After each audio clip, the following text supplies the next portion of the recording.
पण सर्वच जण सामान्यातील सर्वसामान्य कुटुंबातून आलेलो आहोत आणि त्यातीलच मी एक. ज्यांनी मला डीएडला पाहिलं त्यांना कदाचित वाटतही नसेल की हा इथं पोहोचेल किंवा,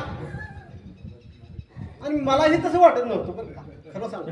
परंतु जसं निसर्ग बदलला, समाज बदलला, वातावरण बदललं, आपणही त्याप्रमाणे बदलावं लागतं तर आपली प्रगती आहे. आपला स्वभाव तर महत्त्वाचा बदलला पाहिजे, समाज जसा बदल तसा त्यामुळं मी इथपर्यंत पोहोचू शकतो.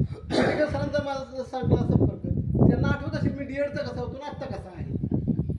आणि सर्वात महत्त्वाचं ज्या डीएडनं क्रांतिस्मृतीनं आपणाला एक गठबंधन दिलं, हा राजकीय शब्द झाला गठबंधन, परंतु आपल्या विचारांचं जे मनोमिलन केलं ते आपली क्रांतिस्मृती.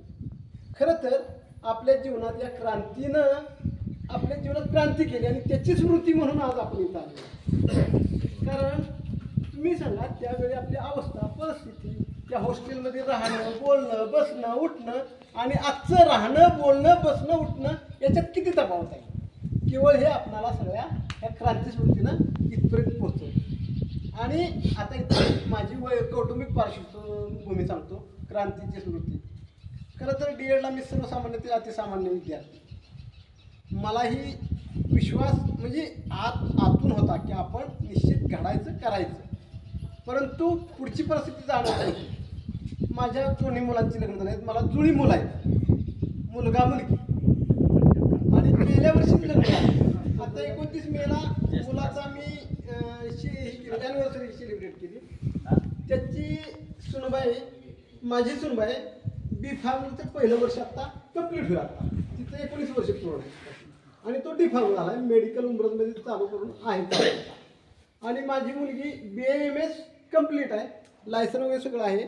आणि आमचे जावई बापू डेटा सायंटिस्ट MTech झालेले आहेत, पाहुण्यात देत आहेत. डोंबिवलीमध्ये ते त्यांचं संपूर्ण कुटुंब सेटल आहे. मुलगी डोंबिवलीमध्ये प्रॅक्टिस करते, प्रॅक्टिस याचा आता पूर्ण आहे या पद्धतीनं. आणि माझं वैचारिक आपल्याला काही राजकीय पार्श्वभूमी नव्हती बाकीची काय, परंतु विचार बदलले, म्हणजे हे वातावरण बदललं आणि स्वभावही मी बदलला. त्यामुळे मी इथपर्यंत पोहोचू शकतो. कारण मला माहीत नव्हतं की मी निवडून येईल, पण ही माझी 3री टर्म आहे निवडून ही उभं राहायची. म्हणून माझ्या ह्याच्यात आहे बघा, कोशिश करणे वालों की हार नाही होते. मी नेहमी त्या पद्धतीनं, आणि 3ऱ्या टर्मला मी निवडून आलो. व्हाईस चेअरमन कालावधी माझा सामान्यचा पूर्ण झालेला आहे. आणि संचालक बॉडीत आणि विशेषतः पॅनेल प्रमुख ज्यांच्या शब्दाला मान असतो ते संभाजीराव तात्या यांनी देखील शब्द दिलेला आहे. शेवटच्या 2 वर्षात निश्चित आपल्याला चेअरमनपद मिळणार आहे. आणि हे सर्व तुमच्या शुभेच्छामुळं, तुमच्या कृपाशीर्वादानं शक्य झालेलं आहे. सर्वांनी मला मतं दिलेली आहेत, त्यामुळं मी इथं आहे.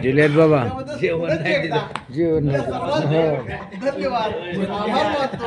आणि सर्वात महत्वाचं क्रांतीची स्मृती कायम देण्यात यावी एवढीच सदिच्छा.